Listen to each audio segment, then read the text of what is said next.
አዳምንና ሔዋንን እንዳሳሳተ አንተንም ሊያሳስትህ ነው። አይምሯችን ብዙ ሰዎች አያውቁም። አይምሯችሁ የመንፈስ ዓለም ሜዳ የጌታ የሆኑት አለ ስጋን ከነመሻቱ ሰቀሉት ተብሎ እንደተጻፈ። ስለዚህ ሻታት የሚለው ቃል ታርጌቱን ወይም ዓላማውን መሳት ነው።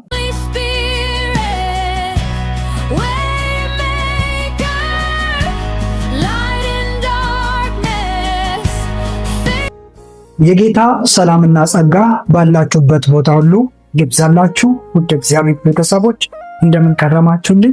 እኔ ያለው እግዚአብሔር ይመስገን። ዛሬም እንደተለመደው ከእኔ ጋር የእግዚአብሔርን ቃል እንከፋፈላለን።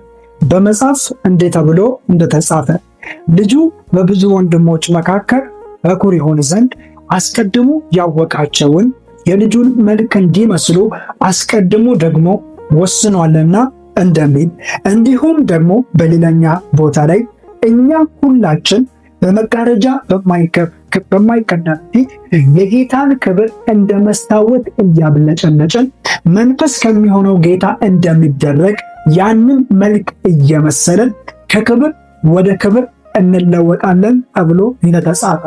ክርስትና እንደምታውቁት ሃይማኖትን ለመምሰል ሳይሆን ኢየሱስን ለመምሰል ነው። ሃይማኖት ብዙ ሰዎች በውጣ ውረድ ወይንም በተለያየ ሐሳቦችን አምጥቶ እያስገቡ የሚያመጡት ወይንም የሚሰጡት ነገር ሲሆን፣ ክርስትና ደግሞ ቀጥታ የልጁን መልክ እንድንመስል የሚያስተምረን መንፈሳዊ ሕይወት ነው። ስለዚህ እግዚአብሔር አምላክ ከሁላችን የሚፈልገው ከአንተም ከኔም የሚፈልገው የልጁን መልክ እየመሰለ እንድንቀጥል። ከኔ ጋር ሰብስክራይብ እያደረጋችሁ የመጣችሁ ሁላችሁ ጌታ ኢየሱስ ይባርካችሁ ማለት እወዳለሁ። አዳዲስ ከሆናችሁ ደግሞ ይህንን ቻናል ሰብስክራይብ በማድረግ አብራችሁ የጌታን ወንጌል እንድታገለግሉ ከወዲሁ ልጋብዛችሁ እወዳለሁ። እንጸልይና ወደ ዛሬው ቃል እንሄዳለን። እንጸልይ። እግዚአብሔር አባቴና አምላኬ ሆይ በናዝረቱ በጌታ በኢየሱስ ክርስቶስ ስምና ስልጣን እናመሰግናለን።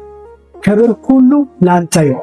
እግዚአብሔር አባቴና አምላክ ሆይ አሁን እጸልያለሁ፣ ወንድሞቼን እንድትባረክ እጸልያለሁ፣ እህቶቼን እንድትባረክ እጸልያለሁ።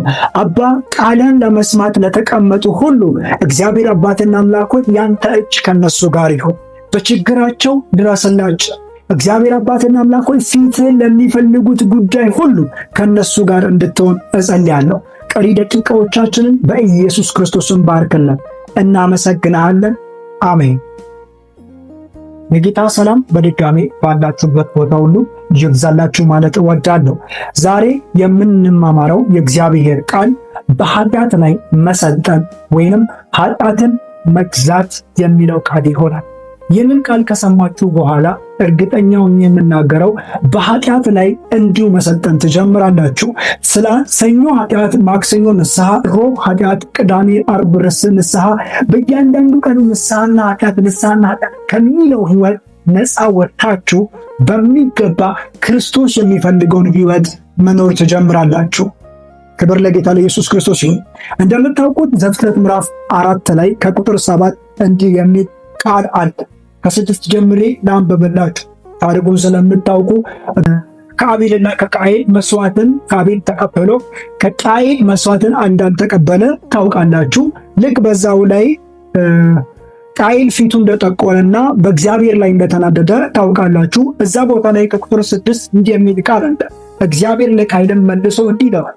እግዚአብሔርም ቃየልን አለው፣ ለምን ተናደርክ?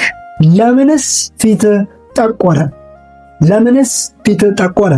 መልካም ብታደርግ ፊትህ የሚያበራ አይደለምን? መልካም ባታደርግ ግን ኃጢአት በደጅ ታድባለች፣ ፍቃዷ ወደ አንተ ነው፣ አንተም በእሷ ላይ ንገስባት። እግዚአብሔር አምላክ ከሁላችን ኢምፖርታንት ጉዳይ ይፈቅዳል። ኃጢአት ላይ መሰልጠን፣ ኃጢአት ላይ መንገስ። ብዙ ክርስቲያኖች ኃጢአት ላይ መንገስ አይፈልጉም። የሆነ ጥቅስ ስለለመዱ ወይንም በእግዚአብሔር ቤት ውስጥ መግባት መውጣት ስለለመዱ ከሆኑ ሰዎች ጋር ላይፍን ስለተካፈሉ ኃጢአትን እንደ ትንሽ ነገር አድርጎ ሰኞ ኃጢአት ነው፣ ማክሰኞም ኃጢአት ነው፣ ሮብም ኃጢአት ነው፣ ሐሙስም ኃጢአት ነው። በእያንዳንዱ ቀን ኃጢአት የምናደርገው ከሆነ ይሄ ክርስትና አይባል። ክርስትና ኃጢአትን አሸንፎ ለመኖር ነው የተፈጠርነው። አዲስ ፍጥረት የምንለው ወይንም በጌታ ያመኑት ኃጢአትን ለማሸነፍ እግዚአብሔር አምላክ ኃይል ሰጥቶ ክሬት ያደረጋቸው ሰዎች ስለሆን፣ ስለዚህ ኃጢአትን ማሸነፍ ግዴታ ለአንድ ክርስቲያን አንድ በጌታ ኢየሱስ ክርስቶስም አምናለሁ የሚል ካልሆነ ሃይማኖተኛ ነው የሚሆነው። እግዚአብሔር የሚፈልገው ከኃጢአት የነጻ ባሪያውም እንደሚናገረው በገላትያ መጽሐፍ ላይ የጌታ የሆኑት አለ ስጋን ከነመሻቱ ሰቀሉት ተብሎ እንደተጻፈ ልንሰቅለው እግዚአብሔር አምላክ ከሁላችን የሚፈልገው ህይወት። ስለዚህ ኃጢአትን ልናሸንፍ ያስፈልገናል። ኃጢአት ማለት ምን ማለት ነው? እንደምታውቁት እችኛውን ፖይንት በሶስቱም ቋንቋ ብናገራችሁ ደስ ይለኛል፣ ግን ባለው ነገር አውርቼላችሁ እሄዳለሁ። ኃጢአት ምን ማለት ነው? መጠጥ ኃጢአት ነው። ዝሙት ኃጢአት ነው። መሳደብ ኃጢአት ነው። ሰው ከሰው መለየት፣ ዘረኝነት ኃጢአት ነው። ጎሰኝነት ኃጢአት ነው። ይህን ሁሉ እንደምታውቁ አውቃለሁ። ትክክለኛ ትርጉም ግን የኃጢአት ምንድን ነው? ኃጢአት የሚለው የሕጉ ቃል ሄደን ስንመለከተው ኃጢአት የሚል ቃል ነው። የሕጉ ኃጢአት የሚል ቃል ነው ትርጉሙን የሚሰጠው። ኃጢአት ማለት ምን ማለት ነው? ኃጢአት ማለት ሚሲንግ ዘ ታርጌት ወይንም ዓላማውን መሳት የሚል ትርጉም ይሰጣል። እግዚአብሔር አምላክ ዓላማችንን እንድንሰጥ አይፈልግም።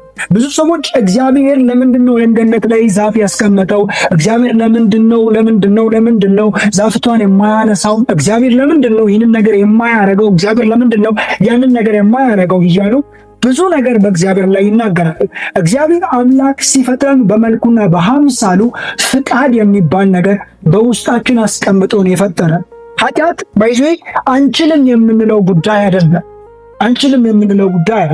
ብዙ ሰዎች አንችልም ነው የሚሉ። ማን ኃጢአትን ሊያሸንፍ ይችላል? ማን? እግዚአብሔር ግን እንድናሸንፈው አስቀምጦናልና። ወደ ሐሳቤ ስመለስ ዘፍጥረት ምዕራፍ 1 ላይ እንደምታውቁት እግዚአብሔር አምላክ ሰውን በመልኩ እንደ አምሳሉ እንደፈጠረ ታገኛላችሁ። ምዕራፍ 2 ላይ ደግሞ እግዚአብሔር አምላክ አዳምንና ሔዋንን ሲያስተምራቸው ታገኛላችሁ። ምን ብለው? ይህንን ዛፍ አትብሉ ብሏቸው። ምክንያቱም እግዚአብሔር ያስተማራቸው ያለው ዓላማ እየሰጣቸው፣ እግዚአብሔር ያስተማራቸው ያለው ማድረግ ያለባቸውን እና ማድረግ የሌለባቸውን ነገር እየነገራቸው ነው። እርግጠኛውን ይናገራለሁ። እግዚአብሔር አምላክ እየነገራቸው ያለው ነገር ይህ ስለሆነ ሞስት ሰዎች ማንረዳው ኃጢአት የማናሸንፈው አድርገን ነው የምናስበው። ነገር ግን ኃጢአት በጣም ቀላል ልናሸንፈው የተገባ የምንችለው በኃይሉ ምናምን የምንለው አይደለም፣ የተገባን ነገር እንደሆነ እንድታውቁ ልነግራችሁ ወዳለሁ። ስለዚህ ምዕራፍ 3 ላይ ሰይጣን መጥቶ ሌላ ስብከት ሰብካቸው ታገኛላችሁ። ምን የሚል ስብከት ሲባል ይህንን ዛፍ በበላችሁ ጊዜ እንደ እግዚአብሔር ትሆናላችሁ። አሁን ዓላማ የተሰጣቸውን ነገር እንዲስቱ ሰይጣን ሲያስደርጋቸው ታገኛላችሁ። የመጀመሪያው ዓላማ ምንድን ነው? ዛፉን እንዳትበሉ፣ ዛፉን በበላችሁ ጊዜ ትሞታላችሁ የሚል የሰይጣን ሌላኛው ተልእኮ ትምህርት ደግሞ ምንድነው ሲባል ዓላማን የማሳት ጉዳይ ነው መጥቶ የተናገረው።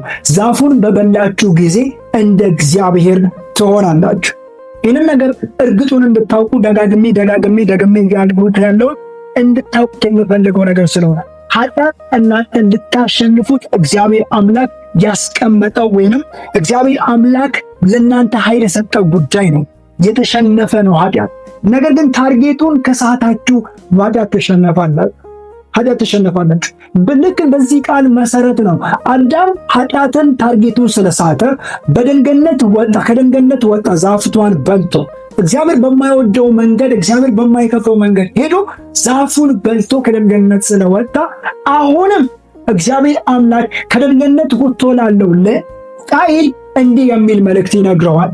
አባት የእኔን መንገድ ትቶ በኃጢአት ላይ መሰልጠን ሳለበት ሳይሰለጥን ኃጢአትን መግዛት የቻለ ሳይገዛ ዓላማውን ታርጌቱን ስቶ ወጥቷልና ሚስ ያደረገው ታርጌቱን ነውና አሁንም ማለት ኃጢአት በዙሪያ ታድባለች። በዙሪያ ናት። ልሰለጥንበት የሚገባው አንተ ራስህ ነህ። ኃጢአትን ልሰለጥንበት ይገባል። ልትገዛው ይገባል። ልትቆጣጠረው ይገባል። ልክ አዳምንና ሔዋንን እንዳሳሳተ አንተንም ሊያሳስትህ ነው። አንተንም ከዓላማ ሊያስት ወንድምህን እንድትገድል ሊያደርግህ ነው። ዓላማህን እየሳትከ ነው። ወንድሞችና እህቶች በአይምሯችሁ የሚመጣ ሐሳብ እንዳለ ልታውቁትና ልትረዱት ይገባል። ሐሳብ ሁሉ የሚመጣው ከእግዚአብሔር ብቻ ስላልሆነ አይምሯችሁ ይህንን ፖይንት መጨረሻ ላይ ደግሜ ያወራላችኋለሁ። ሐሳባችሁ የመንፈስ ዓለም ሜዳ ስለሆነ በዙሪያ ታድባለች፣ በእሷ ላይ ግን ሰልጥንባት። እያሰበ ነው አቤልን እንዴት እንደሚገድል። እግዚአብሔር ግን እንዲህ አለው፣ አቤልን ልትገድል እያሰብክ ነው። ስለዚህ የሚመጣን ሐሳብ ላይ ኦቨርካም አድርግ፣ አሸንፈው፣ ካልሆነ ትገዛሃለች እያለ በቃሉ ላይ ይናገራልና።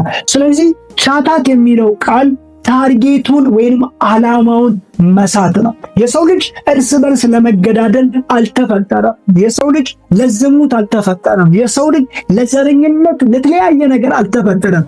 ይሄ ሁሉ የመጣው ግን ከምንድን ነው ተብሎ ሲመለከት ዓላማን ከመሳት ነው ወይንም ከኃጢአት ነው። ኃጢአትና ዓላማን መሳት ተመሳሳይ ነው። አያችሁ፣ እግዚአብሔር አምላክ ያስቀመጣችሁን ቦታ ጥላችሁ መሄድ፣ እግዚአብሔር አምላክ ባስቀመጣችሁ ቦታ አለመገኘት፣ ይህ ዓላማን መሳት ይባላል። ስለዚህ ሻታት እንዳይሆንባችሁ ዓላማችሁን እንዳትረሱ እግዚአብሔር ዛሬም እያነቃችሁ ነው። ሰው ኃጢአት ማለት ምን ማለት አይደለም፣ ወይም ኃጢአት ምንድን ነው? እችኛውን ፖይንት በደንብ ላወራላችሁ ፈልጋለሁ። ኃጢአት ምንድን ነው? መጽሐፍ ቅዱስ ላይ ኢዮብ መጽሐፍ ምዕራፍ 25 ላይ ሄዳችሁ ስታነቡ እንዲህ የሚል ቃል አለ። ፀሐይና ጨረቃ እንኳን በእግዚአብሔር ፊት ጻድቅ አይደሉም የሚል ቃል አለ። እኔ ይህንን ቃል 100% ከእግዚአብሔር ነው ብዬ አልቀበለው። ፀሐይና ጨረቃ ኃጢአተኛ የሚሆኑት ዓላማቸውን ቢስቱ ነበር። ፀሐይ አንድም ቀን ማታ ወጣለሁ እግዚአብሔር አንተ አትመራኝም ብላ አታውቅም። ጨረቃም ልክ እንደዛው አትመራኝም አታስፈልገኝም ብሎ አያውቅ። አንዳንድ ሰዎች እነዚህ ሰዎች ወደ ኢዮብ መጥተው ኢዮብን ለማጠንከር ኢዮብን ኃጢአተኛ አድርጎ ለማሳየት የተናገሩት ንግግር ነው። እግዚአብሔር አዎ ጻድቅ ነው፣ እግዚአብሔር አዎ ከሁሉ በላይ ነው። ነገር ግን ከልክ የሆነውን ንግግር ልንናገር ያስፈልገናል። እነዚህ ሰዎች የተናገሩትን ነገር እግዚአብሔር መጨረሻ ላይ ሲከፍልላቸው እናንተ እንደ ባሪያዬ እንደ ኢዮብ 42 ላይ መልካሙን ነገር ስላልተናገራችሁ ብሎ በበሽታ ሲመታቸው ታገኛላችሁና እግዚአብሔር አምላክ የምታዩት ነገር ኃጢአተኞች ያስብላችኋል አላለን። የመጀመሪያው ኃጢአት ማለት የምናየው ነገር ማለት አይደለም፣ ወይንም የምናየው ነገር ሁሉ ኃጢአት ነው ማለት አይደለም። ብዙ ነገር እናያለን፣ ብዙ ነገር እንመለከታለን። ኢቭን ወደን ሳይሆን ሳንወድ የምናያቸው ብዙ ነገሮች አሉ። ለምሳሌ ስልክ እየተጠቀምክበት ሶሻል ሚዲያ ላይ ገብተህ ብዙ አይነት ነገሮችን ልታይ ትችላለህ። ኦር መንገድ ላይ ብዙ ነገር ልትመለከትና ልታይ ትችላለህ። ነገር ግን ይህ ሁሉ ኃጢአት ነው ማለት በፍጹም አይቻልም። ምክንያቱም ኃጢአት የሚሆንብህ ያየኸው ነገር ወደ ውስጥህ ገብቶ ፍሬ ማፍራት ከጀመረ። አዎ የምናየው ነገር ኃጢአት የሚሆንበት ፖይንት አለ። ለምሳሌ ራስህን ብቸኛ አድርገህ የሆነ ቦታ ተቀምጠህ ፖርኖግራፊ የምታይ ከሆነ ያ ኃጢአት ሊባል ይችላል። ምክንያቱም ውስጥ ላይ ገብቶ የሆነ ነገር ስለሚጨምር ኃጢአት ሊሆን ይችላል። ነገር ግን የምታየው ሁሉ ኃጢአት አይደለም። ብዙ ሰዎች አይኔ አይተዋለች፣ አይኔ ስላየች እግዚአብሔር ባላይ ኖሮ ምናምን ይላል። ይሄ ተገቢ አይደለም። ስላየነው ነገር ሳይሆን ኃጢአት የሚሆንብን ያየነው ነገር በልባችን ላይ ገብቶ የሚፈጥረው ነገር ነው ኃጢአት የሚሆንብን። ሁለተኛው የሰማነው ነገር ሁሉ ኃጢአት አይደለም። የሰማነው ቅድም እንደነገርኳችሁ ነው። ይሄኛው ነገር ተመሳሳይ ስለሆነ የሰማነው ነገር ሁሉ ኃጢአት አይደለም። ትምህርት ቤት የሆነ የተለያየ ቦታ በመንገድ ላይ ቅድም እንደነገርኳችሁ በሶሻል ሚዲያ ላይ የምናየውና የምንሰማው ነገር ሊበዛ ይችላል። ሆን ብለን የምንሰማው ራሳችንን ለማለማመድ የምንሰማው ነገር አይደለም እየተናገርኩ ያለሁት። ነገር ግን ድንገት ለምንሰማቸው ጉዳዮች ኃጢአት ሊሆኑ አይችሉምና። ሶስተኛውና የመጨረሻው የነካነው ጉዳይ ወይንም የምንነካው ጉዳይ ኃጢአተኛ ሊያስብለን ወይንም ኃጢአት ሊሆን አይችልም። በብሉይ ኪዳን እንደምታውቁት ሬሳውን የነካው ራሱ ያ ኃጢአተኛ ተብሎ ከሰፈር እንዲገለል ይደረጋልና እኔ እንቅጩን እነግራችኋለሁ። እግዚአብሔር አምላክ በነካችሁት ወር በሰማችሁት በተለያየ ነገር ላይ ቆሞ እናንተን የሚፈርድባችሁ አምላክ አይደለም። ማቴዎስ ወንጌል ምዕራፍ 15 ላይ ሄዳችሁ ስታነቡ ሰውን የሚያረክሰው ብሎ ኃጢአተኛ የሚያስብለው ብሎ ጌታችንና መድኃኒታችን ኢየሱስ ክርስቶስ ሲናገር ታገኛለን። ሰውን የሚያረክሰው ወደ ውስጥ የሚገባ ሳይሆን ከውስጥ የሚወጣ ነው። ከውስጥ ዝሙት፣ ከውስጥ ኃጢአት፣ ከውስጥ መለያየትና መከፋፈል ከሰው ዘንድ ሲወጡ ያን ጊዜ ሰውን ኃጢአተኛ ያስብላል። ወደ ውስጥ የሚገባውን ግን የሰው ልጅ ማናጅ አድርጎ መጠቀም ይችላል። ሶሻል ሚዲያ ያያችሁት ሊሆን ይችላል። ቅድም እንደነገርኳችሁ የሰማችሁት የተለያየ ቦታ የሰማችሁት ሊሆን ይችላል። የሰማችሁት በእናንተ ላይ የሚፈርድባችሁ ህይወታችሁን የሚይዘው ውስጣችሁ ላይ ማኔጅ አድርጋችሁ መቀበል በጀመራችሁ ጊዜ ነው። ስለዚህ ኃጢአት ማለት የሰማችሁት ያያችሁትና የነካችሁት አይደለም። ያ ማለት በእነዚህ ውስጥ ያለ ኃጢአት ነው እያልኩ አይደለም። ምናልባት የሰማችሁት ኃጢአት ነው፣ ምናልባት ያያችሁትም ኃጢአት ነው፣ ምናልባት የነካችሁትም ኃጢአት ነው። ዳይሬክት ሁሉንም እያልኩ ሳይሆን መካከል የብዙ ሰዎች ሚስ አንደርስታንዲንግ እያወራውላችሁ ነው። አስፈላጊ ፖይንት ትልቅ በጣም አስፈላጊ ፖይንት ናት። አሁን ላይ ቀጥዬ የማወራላቸው በኃጢአት ላይ እንዴት እንሰልጥን የምትለው የመጨረሻ ሐሳብ የምትለው በኃጢአት ላይ እንዴት እንሰልጥን። ቅድም እንደነገርኳችሁ እግዚአብሔር አምላክ በኃጢአት ላይ እንድንሰለጥን የሚፈልግ ከሆነ እግዚአብሔር አምላክ ኃጢአትን እንድናሸንፍ የሚፈልግ ከሆነ እኛ ግን በኃጢአት ላይ እንዴት እንሰልጥን? ኃጢአትን እንዴት እናሸንፈው? የመጀመሪያው ኃጢአትን ለማሸነፍ እግዚአብሔርን መስማት ነው። የመጀመሪያው የሚሆነው ኃጢአትን ለማሸነፍ እግዚአብሔርን መስማት ነው። እርግጠኛ ሆኜ የምናገረው እግዚአብሔርን እንደሰማ ቢቀጥል ኖሮ አዳም ኦር ሔዋን ኃጢአት በሰው ዓለም ላይ ትልቅ ቦታ ባልኖረው ነበር። ትልቁን ነገር ባላገኘ ነበር። የሰውን አይነት ህይወት ለማግኘት ባልቻለ ነበር። ሰይጣን የሚገባበትን በር ባላገኘ ነበር። ዓላማ የሚሰጥ ጀነሬሽን ባልተፈጠረ ነበር። ስለዚህ እግዚአብሔርን መስማት የመጀመሪያው ነው በኃጢአት ላይ እንዲሰለጥኑ የሚያደርጋቸው። እግዚአብሔር አምላክ አንድ ጊዜ ብቻ ነው የሚናገረው። እግዚአብሔር አምላክ አንዴ ከተናገረ ለዘመናት ለሺህ ዓመታት እግዚአብሔር ተናገረ ነው። ምክንያቱም እንደ ሰው ጊዜ እየጠበቀ እንደ ሰው ሰዓት እየጠበቀ አንደበቱንና ሐሳቡን የሚቀይር አምላክ ስላልሆነ እግዚአብሔርን መስማት የመጀመሪያው በኃጢአት ላይ እንዲሰለጥኑ ያደርጋቸዋል። ቅድም እንደነገርኳችሁ አቤልና ቃየል በእግዚአብሔር ፊት መስዋዕትን ይዞ መጥቶ ቃየል መስዋዕቱ ስላልተቀበለለት እግዚአብሔር መስዋዕቱን ስላልተቀበለው መናደድ ሲጀምር ሌላ ሰባኪ ዙሪያውን እየዞረ ነበር። ምን አይነት ሰባኪ ሲባል ዓላማውን እንዲስት፣ ሐሳቡን እንዲስት፣ እግዚአብሔርን እንዳይሰማ የሚያደርግ። እግዚአብሔር ወዲያው ተገለጠለትና ለቃየል እንዲህ አለው፣ ቃየል አለ ሰይጣን በዙሪያህ ነው፣ ኃጢአት በዙሪያህ ነው። ስለዚህ አሸንፈው። የመጀመሪያው ትልቁ ፖይንት ለይተን ልናውቅ የሚገባው እግዚአብሔርን መስማት ነው። ወንድሙን እየገደለ ሊገድል እየሄደ እንደሆነ እግዚአብሔር እየነገረው እያስተማረው እያሳሰበው ቃየል ያንን መንገድ ሄዷልና እግዚአብሔርን መስማት በኃጢአት ላይ እንድትሰለጥኑ ያደርጋቸዋል። ቅድም እንደነገርኳችሁ ሔዋንና አዳም ቢሰሙ ኖሮ ከኤደን ገነት ባልወጡ ነበር፣ ባልተባረሩ ነበር። ይህንን ነገር እርግጡን ልንገራችሁ፣ በጌታ ላመናችሁ ድነናል ብላችሁ ለምትተማመኑ ለእናንተ ልንገራችሁ፣ አዎ ባመናችሁ ቅጽበት ድናችኋል። ድነታችሁ ግን የመጨረሻ አይደለም። በእግዚአብሔር ፊት በታማኝነት እግዚአብሔርን በመስማት ልትኖሩ ይገባችኋል። እግዚአብሔርን ሰምታችሁ ድናችኋል። እግዚአብሔርን መስማት ብታቆሙ ትጠፋላችሁ። እግዚአብሔርን መስማት ብታቆሙ ትባረራላችሁ። ኢየሱስ ክርስቶስ ስለዛ ነው የአባቴን ፍቃድ የሚያደርግ እንጂ ጌታ ጌታ የሚለኝ ሁሉ መንግሥተ ሰማያትን የሚገባ አይደለም ብሎ ተናግሯልና። ሁለተኛው በኃጢአት ላይ እንዴት እንሰለጥን የሚለው ሁለተኛው የሐሳባችንን ወይንም የምናስበውን ነገር ከየት እንደሆነ ለይተን በማወቅ የምናስበው ጉዳይ ከየት እንደሆነ ለይተን ልናውቅ ይገባል። አይምሯችን ብዙ ሰዎች አያውቁም። አይምሯችሁ የመንፈስ ዓለም ሜዳ፣ አይምሯችሁ የመንፈስ ዓለም ሜዳ። እግዚአብሔርም ሰይጣንም የሚጠቀመው በዚች ምድር ላይ በእናንተ ድምፁን ለማስተላለፍ የሚጠቀመው አይምሯችሁን ነው። በደንብ ስለ አይምሯችሁን ነው። መጽሐፍ ቅዱስ ስታነቡ ማቴዎስ ወንጌል ምዕራፍ 16 ከቁጥር 16 ኢየሱስ ክርስቶስ እንዲህ የሚል ቃል ይናገራቸዋል።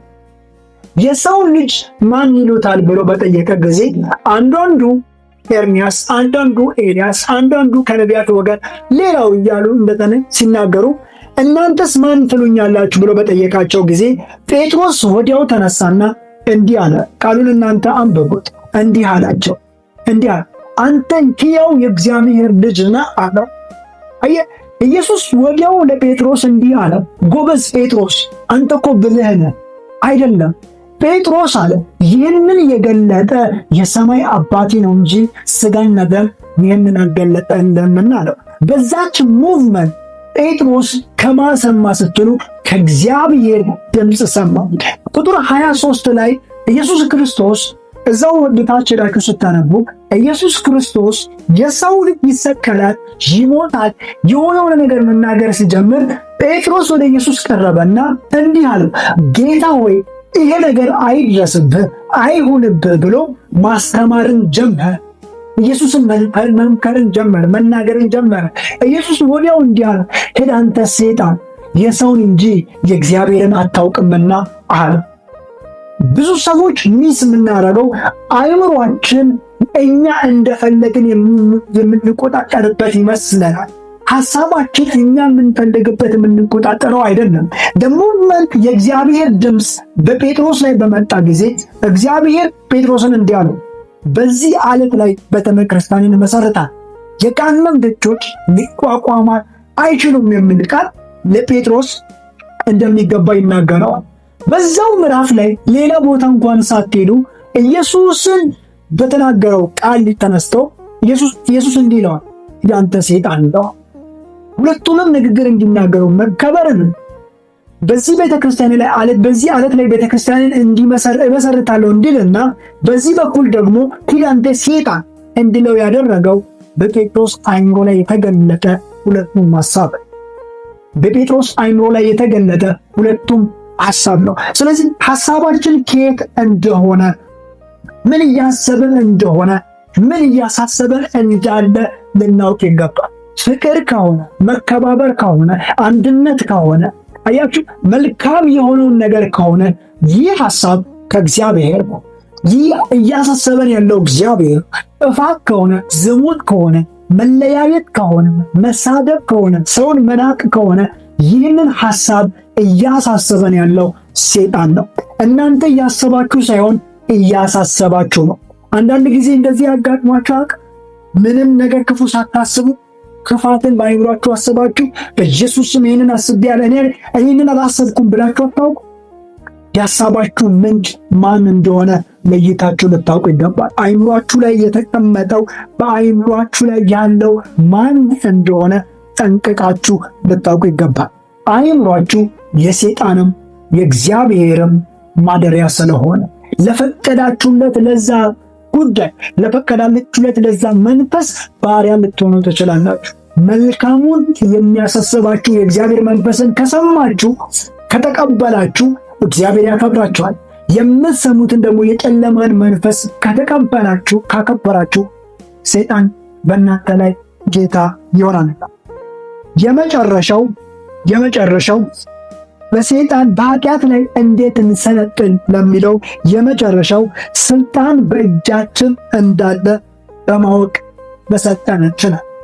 ብዙ ጴንጤ ብዙ ክርስቲያኖች በኃጢአት ላይ ለመሰልጠን ስልጣን በእጃቸው ላይ እንዳለ አያምኑ ወይንም አይነገራቸውም። አያችሁ ኃጢአት ሲሰሩ ለኃጢአት እንደሚችሉ ኃጢአት እንደሚሰሩ ኃጢአት ሰሩ ብሎ የሚወቅሳቸው ሰው አለ። አንተ እንዴት ኃጢአት ትሰራለህ? አንቺ እንዴት ኃጢአት ትሰሪያለሽ? ይሏቸዋል። ግን እግዚአብሔርን መከተል ጽድቅን መከተል ብሎ ምሎ ሲጀምሩ ትችላለህ አይልም። ስለ ጽድቅ ሲወራ ጸጋ ይላል። ስለ ኃጢአት ሲሆን ደግሞ እናንተን ይወቅሳል። ስለዚህ ስልጣን በእጃችሁ ላይ አለ።